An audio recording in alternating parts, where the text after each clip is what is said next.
جی یہ ہماری بچی ہے جی، تقریباً یہ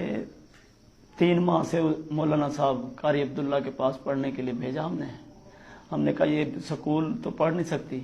کوشش تو ہم نے بہت کی کہ یہ پڑھ جائے گی، مگر یہ سکول نہیں پڑھ سکی۔ ہم نے کہا کہ قاری عبداللہ کے پاس بھیج دیتے ہیں کہ یہ چلو دینی تعلیم حاصل کر لیں، مگر میں بہت غریب آدمی ہوں، کوئی اتنا بڑا کاروبار نہیں ہے، صرف رکشہ چلا کے اپنے بچوں کا پیٹ پالتا ہوں۔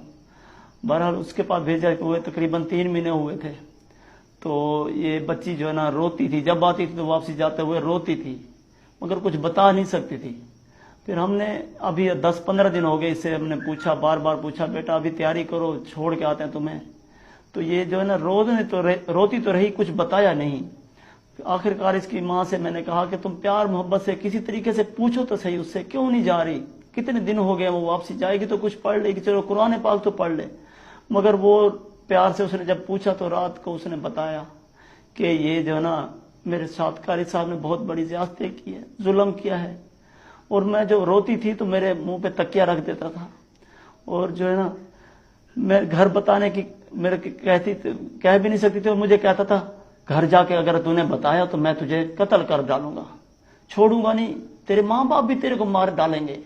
یہ نہیں سوچنا کہ تجھے کچھ ہو جائے گا، تجھے معافی نہیں ملے گی، کسی کو کوئی بات نہیں بتانی۔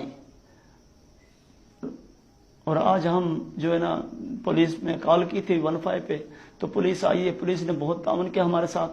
اور انہوں نے میڈیکل کرایا ہے، اور میڈیکل کرا کے پھر انہوں نے مولوی صاحب کو پکڑا ہے، جو مولوی صاحب عبداللہ ہے اس کو بند کیا ہوا ہے۔ تو